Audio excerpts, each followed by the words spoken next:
Lunchtime finds us at Washington Slagbaai National Park with about 320 of our closest friends. Our team finds a lot of iguana on our travels all over the Caribbean, but here on Bonaire, they're on the menu. It's a festive day, if a little warm. Some of us compare tattoos while our friend Kenny tucks into some iguana. I really hate to say this, but it does taste like chicken. Iguana, the other gray meat. The last chins are wiped clean, the last cans and paper plates are disposed of properly, and the open road calls us back. Most of the pack rides right past the mangrove forest, but Dave and I resolved to stay for a while and transpose the sounds of Harley horsepower for the tranquility of the lagoon. A passage said to be over 200 years old leads us into the lagoon. If Walt Disney didn't get the idea of Adventureland from this place, I'm sure he meant to.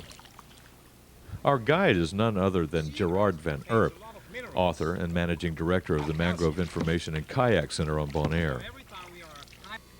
Our lenses defy the waterline to film the root systems. They form a nursery for a host of young marine life like these parrotfish.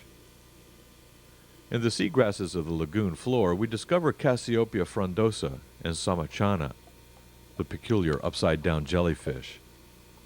These inverted globs rest on their backs, cultivating in their tentacles the symbiotic algae which provides a portion of their nourishment.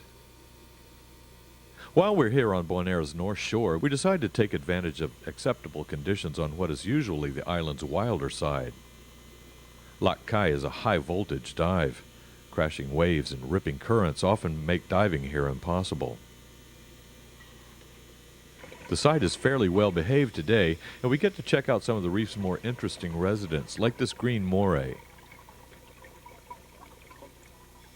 And just before our nitrox supply lets us know that it's time to return to shore, we fall into formation behind a flight of spotted eagle rays.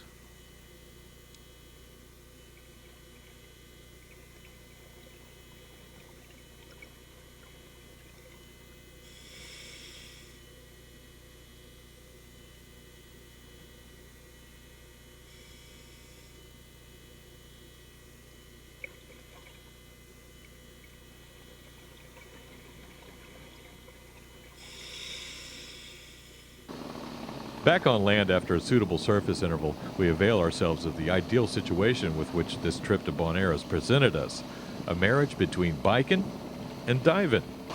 Our friend Marcel has agreed to let his motorcycle serve as the workhorse. It's a leftover from the Russian military, and the sidecar lends itself perfectly to the evening's mission. Of course, Bonaire is known the world over for its wealth of shore diving opportunities. Most of the island's dive sites can be accessed from the shore. This one is called the Witch's Hut, named for this little fixer-upper right here. We gear up,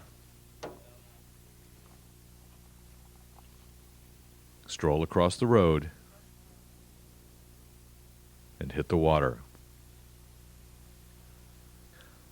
Of course, boats are in wide use for speedy delivery of divers to extraordinary dive sites all along the Bonairean coastline, but as you can see, sometimes you don't really need one in order to enjoy an unparalleled diving experience.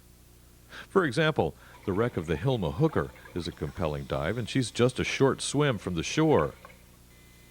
This old island freighter provides a home to several tarpon, who strut the underwater runway like they're on a walk-off with Ben Stiller and Zoolander.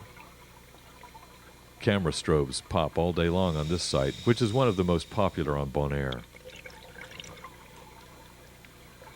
Evening finds us back at the Bonaire Bikers clubhouse for registration. Gift bags have been put together, t-shirts have been silk screened, and the participants gather to sign up, greet old friends, and make new ones. The party spills out onto the street, where locals and tourists get a close look at the bikes. Nearby nightclubs open their doors to the bikers, and beer and tall tales flow in liberal amounts.